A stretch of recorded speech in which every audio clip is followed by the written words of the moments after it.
Dogs.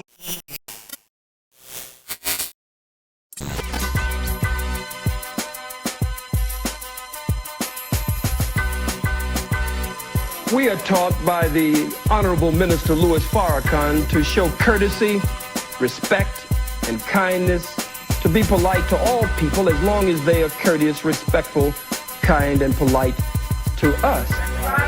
But we must look at the fact that we don't teach hatred. Everywhere we go as black people, we face hatred. Look at it.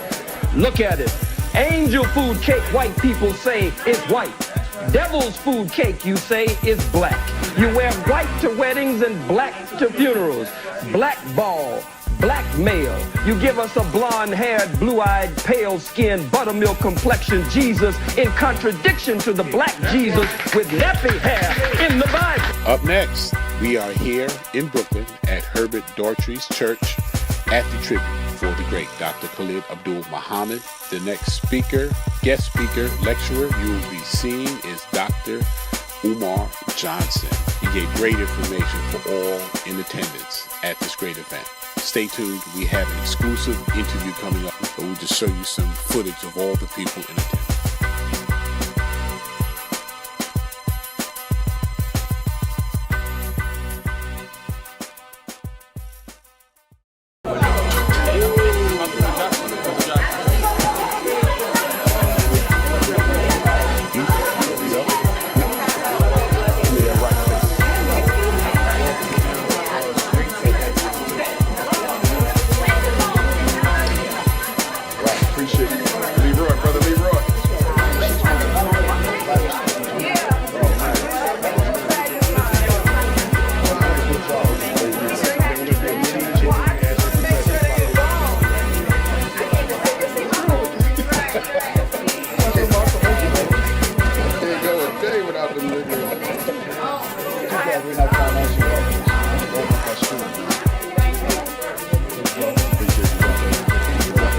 Who I got next? Last call for pictures. Once I'm done. So you better come get them now.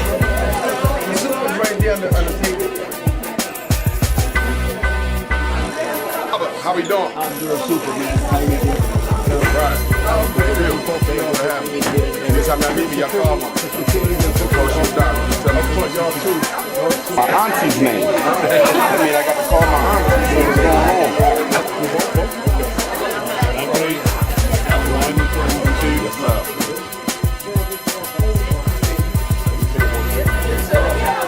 This way. 1,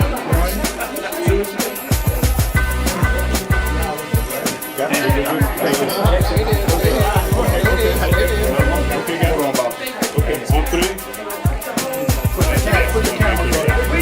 1, 2, 3. That's the shot. Sing, sis, come on. Who's gonna teach our children if we don't teach them ourselves? And who's gonna solve our problems? Like turn disease into health.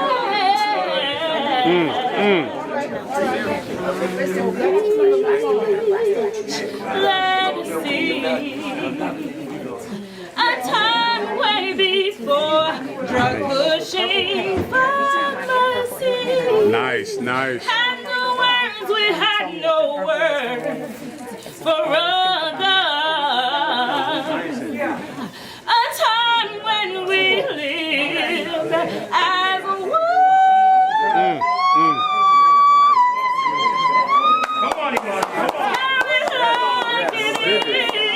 Bring it home. Tell it like it was. That's right, sis. Tell it like it is. Let's tell our story and not just his. Tell it like Dr. Bay. Tell it like Dr. Clark. Tell it like Dr. Khalid Muhammad. Tell it like Dr. Umar Johnson. I say. Tell our story and not majesty.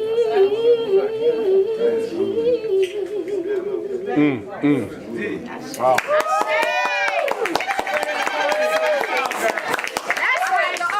Okay. On three, guys. One, Right on time. 2, 3. Another one. 1, 2, 3. I also need you to find me a place that I can use to come back and On three, guys. Take a picture and then you On three. Oh, that looks good. 1, 2, 3. Yes. That is a good shot. One more wide. On three, guys. Too late. I took the picture. Come on.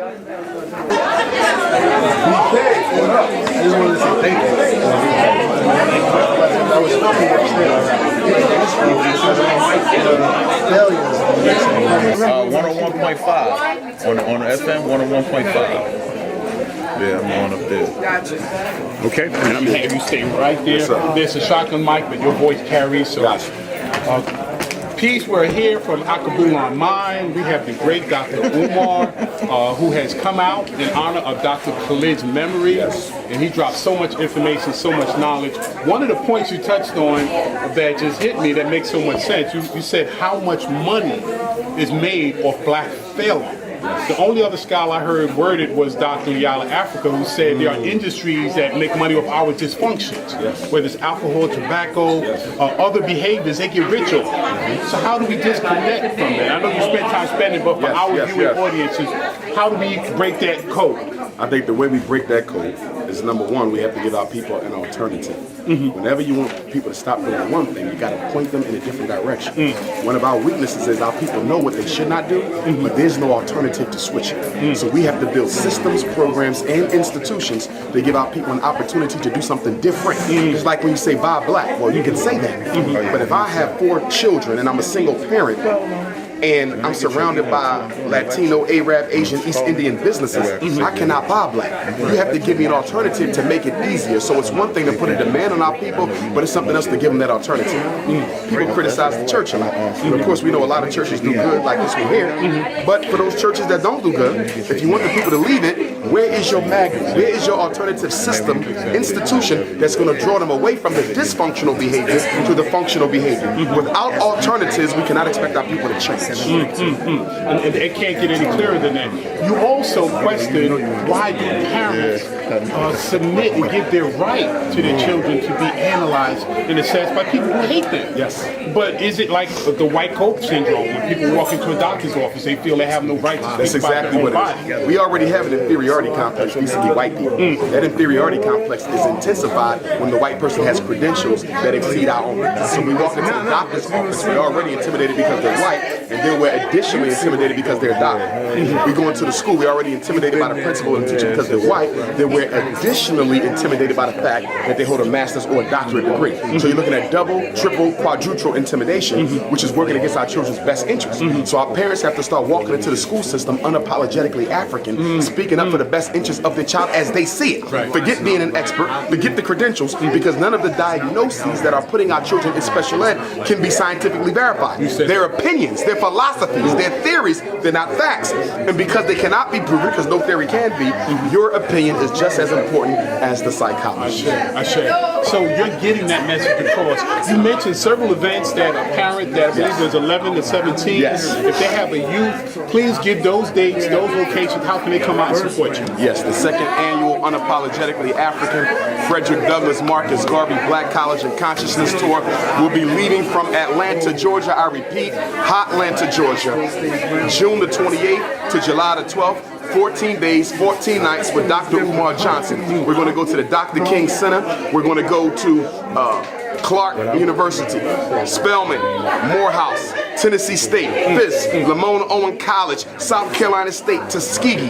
We're going to do the Charleston Civil War Boat Trail, the Slave Tour, the Oyotunji African Village, the George Washington Carver Museum, the National Civil Rights Museum. We're going to play paintball. We're going to go to the beach. We're going to go to the amusement parks. We're going to eat at different African restaurants, serving different African cuisine from around the continent. So if you have a son or daughter between the age of 11 and 17, if you have an African boy or girl between the the age of 11 and 17, send them with me so I can give them an intellectual awakening, a conscious crucifixion into the divine mind of African people. You can get that information at princeofpanafricanism.eventbrite.com. princeofpanafricanism.eventbrite.com. You can also get me on the website, drumarjohnson.com. You can also hit me up, 8444-Dr. Umar, 8444-Dr. Umar, or 215-989-9858. Every Tuesday, Black Parent Teleconference. Any questions about your sons or daughters, education and mental health, I give out free advice every Tuesday, 6 to 8 a.m. The phone number is 857-232-0158.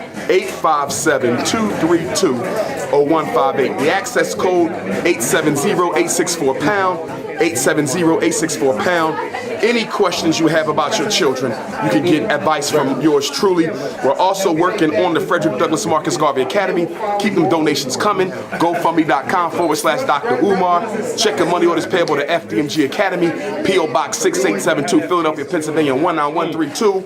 We got 700 grand, but we pushing up to $1 million. Let's get this school. We're going to get this school in 2017. And I promise you, on Nat Turner Day, August the 21st, Haitian Revolution Day, August the 21st, George Jackson Day, August the 21st, my day, August the 21st of 2018 will be the first day of school at the Frederick Douglass Marcus Garvey RBG International Leadership Academy for Pan-African Excellence. We're also working on a 2-week Africa trip. That information coming soon. I'm working on a Dr. Papa cruise to the Caribbean, Jamaica, Haiti, Brazil, and Cuba. So we doing the work. It ain't just a talk, we walking a walk. Race first renegades, gangster Garveyism, unify or die, Pan-Africanism or perish. Exactly. Stop the hate. If you want the title, you got to take it. But now, a comment on that before my last question. 11 to 17 is the most formative years of a young person's life. They're rolling up into adolescence. They're having all these different things going on with their bodies physically. They're trying to understand the culture around them that is anti-black. So where else do you need your young person to be around a steward that's going to take them through that insanity and teach them the love and strength that they have within themselves? So you got to bring your child on board with his brother. My last question. You mentioned that you would be interested in having a conscious community collective of sorts. Could you realize? First annual International Black Consciousness Convention. You understand? It's going to be United Nations of Consciousness. We want everybody there. Hebrews, Moors, the Wapians, Black Socialists, Pan-Africanists, everybody there. We got to unify right now because we got an enemy that's greater than any of us individually. We got to bring this thing together. Marcus Messiah Garvey said the greatest weapon used against the Negroes, disorganization. Stokely Carmichael Kwame Ture said you organize a little, you get a little done. You organize some, you get some done. If you don't organize at all, you don't get anything done. Exactly. It's not that the white man is more intelligent, he out-organizes you. It's not that the Chinese is more intelligent, he's out-organizing you. The Arab is not more intelligent, he's out-organizing you.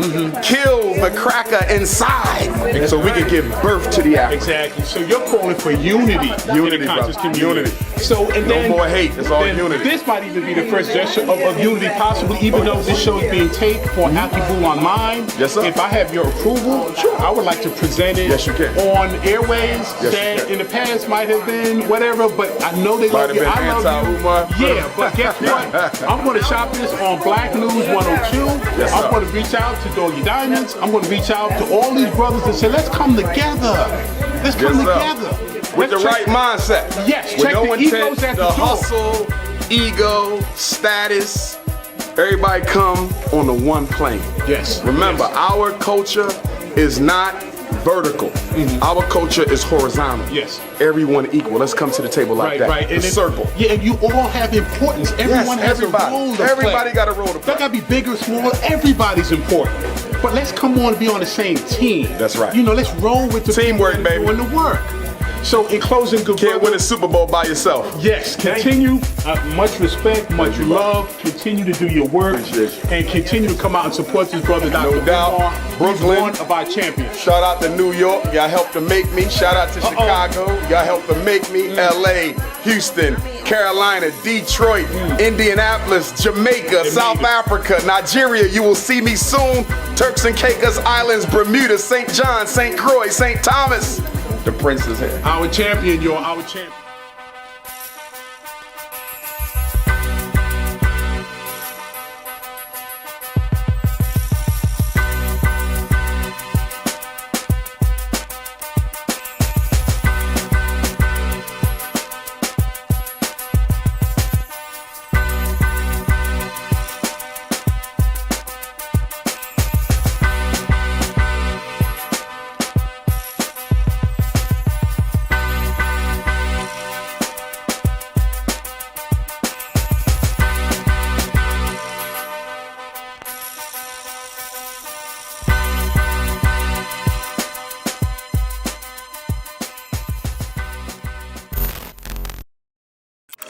my wrists is frogs. All my